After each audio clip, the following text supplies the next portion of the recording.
Hi, I'm Sinead from Nights of the Real, and this is the Mythology of Horror. The horror genre is often accused of being death-obsessed, sadistic, and joyless. Roger Ebert, for instance, regularly refused to give horror films a star rating because, in his words, they occupy a world where the stars don't shine. But despite their chaos and violence, they are not hollow, immoral diversions. In fact, the horror genre is highly, though maybe not obviously, mythological, and many horror movies follow the hero's journey. But as writer Aldous Huxley once warned, visionary experience is not always blissful. It is sometimes terrible. There's hell as well as heaven. Horror, then, is simply a vision from a mind trapped in hell. Of course, in every journey, the hero may just as easily stumble into madness as revelation, and the hero's success hinges on the central question of all myth: can the ego put itself to death? In other words, can the hero give up his own interest? Now we will see if you are willing to look inward rather than outward, to give up the one thing you rely on in order to go on living. How much blood will you shed to stay alive, Michael? Live or die? Make your choice. Fuck are you? Who the fuck are you? For while the ego is the seat of our conscious identity, it also creates the addictions, defenses, and personality traits that help us cope with the inequality and indifference of life. The ego keeps us feeling safe, but its conviction about who we are prevents us from changing. And while we long to heal our pain, we fear the journey because we know that with the discovery of a new self comes the destruction of the world that we have built and of ourselves within it. Such is the threat of realizing that we may not be who we think we are, that the journey often symbolizes the release of the ego as death or dismemberment. But the problem of releasing the ego in horror is tenfold. Because horror reveals the terror of life, the very thought of giving up your own interest feels impossible. The heroes of horror are therefore not willing or open, but deeply resistant to the journey and its call to heal. And this desperate unwillingness is, really, hell, a state of mind where there are no possibilities, only despair. Even in Dante's Inferno, Satan doesn't burn, he's frozen, stuck to himself. This resistance is, essentially, the only difference between standard journeys and those of horror, but it is a profound difference which transforms everything. The only thing that burns in hell is the part of you that won't let go of your life. Your memories, your attachments. If you're frightened of dying and you're holding on, you'll see devils tearing your life away. But if you've made your peace, then the devils are really angels, freeing you from the earth. It's just a matter of how you look at it, that's all. Basically, whether or not the journey is experienced as a vision of heaven or hell is, at heart, a question of the hero's psychological readiness to release their ego and heal. And although there are willing heroes in horror, like Clarice in Jonathan Demme's Silence of the Lambs, or Detective Mills in David Fincher's Seven, eagerness does not make one willing, and as mythologist Joseph Campbell explains, even the overbold adventurer may be shamelessly undone. Dr. Lecter. Dr. Lecter. In Fede Alvarez's 2013 remake of Evil Dead, an especially clear example of the mythological pattern of horror, the ego of its hero, Mia, is symbolized as a persistent drug addiction. And just like any other journey, the film begins with a call to heal. For Mia, it manifests as an invitation to withdraw from drugs with the support of her friends and brother in the secluded cabin of her childhood. And while she is seemingly eager to submit to detoxing, Mia's apparent willingness is empty. David, when she breaks, and believe me, she will, we don't want to let her leave. And as if on schedule, she tries to run at the first sign of trouble. What are you doing? I'm sorry, but I have to get out of here right now. But where her addiction gives her the comfort of avoidance, her journey must manifest as unavoidable, and as Eric predicts. This time the only way is the hard way, man. While this refusal of the call to change is the knee-jerk reaction of most heroes, it is typically resolved following the crisis of the first threshold, where the hero crosses into the unknown by acknowledging that their self-concept must break. But in horror, This initial refusal is rarely given up, and it hangs over the whole of the journey. And so, as Mia does not willingly cross the threshold, she is instead dragged to hell. But despite her resistance, Mia isn't thrown into the ordeal alone, and like all the heroes of myth, supernatural aid comes to her.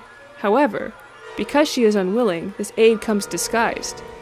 Campbell explains, a deity is a personification of a spiritual power, and deities who are not recognized become demonic. If their messages have gone unheard or unheeded, when they do inevitably break through, there is literally hell to pay. Mia's refusal to give up her identity as an addict therefore manifests as a possession, and it is this apparently evil force which finally pushes her to commit to the hard way.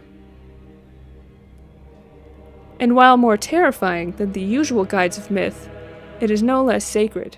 David, I read a passage from that book, and it was some sort of prayer.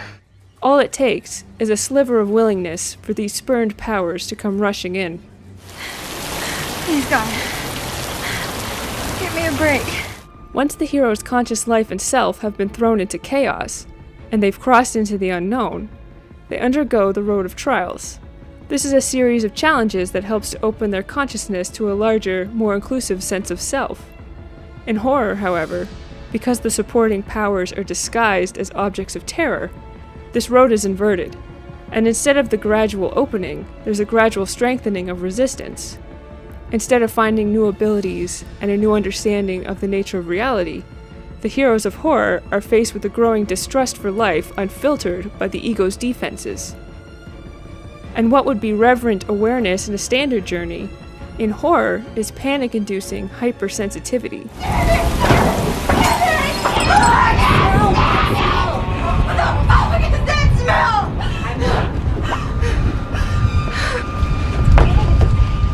I can't stand that fucking smell anymore! Okay. This increasing suspicion of life and its inherent corruption only binds the horror hero more closely to their ego as a way to seek refuge. But in horror, the only safe places are future traps. An attachment to the ego's comfort can get you lost in hell. This is the real danger Mia is in.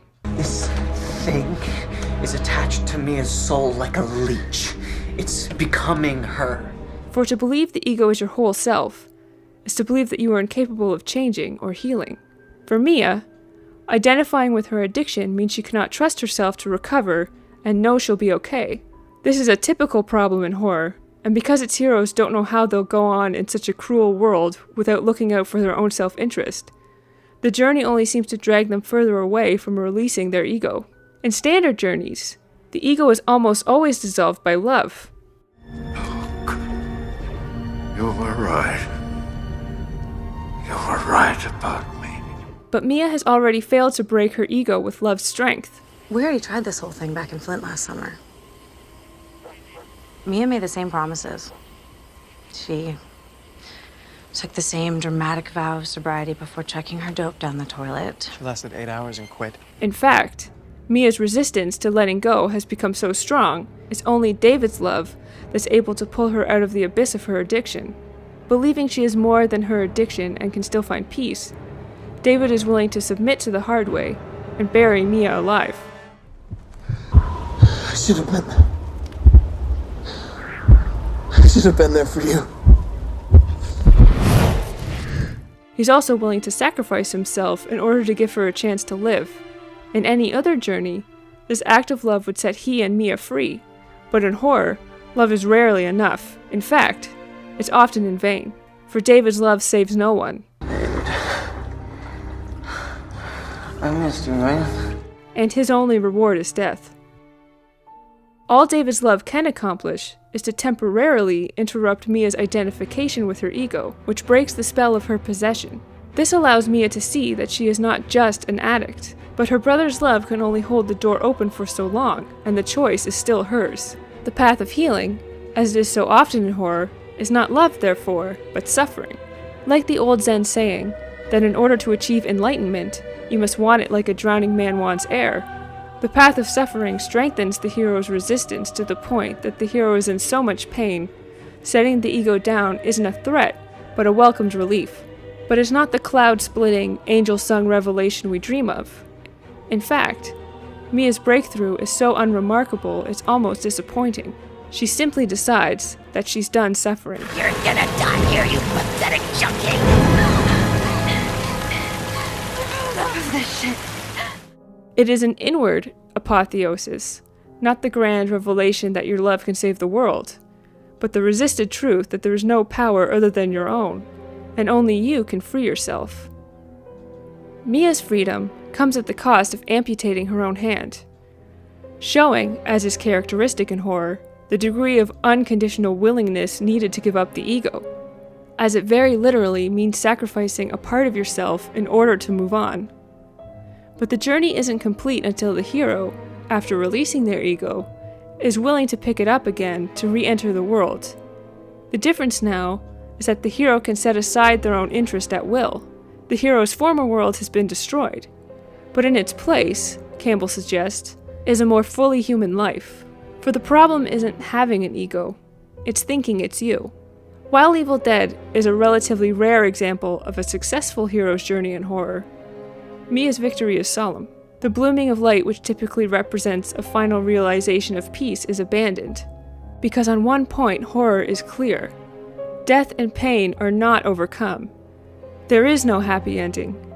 Mia may be free of her addiction, but she still faces a life marred by trauma and loss. But this suffering is also horror's essential triumph. It is a genre filled with human stories, not supernatural feats. The heroes of horror simply decide that they can heal, and despite life's inherent despair, that it's worth fighting for.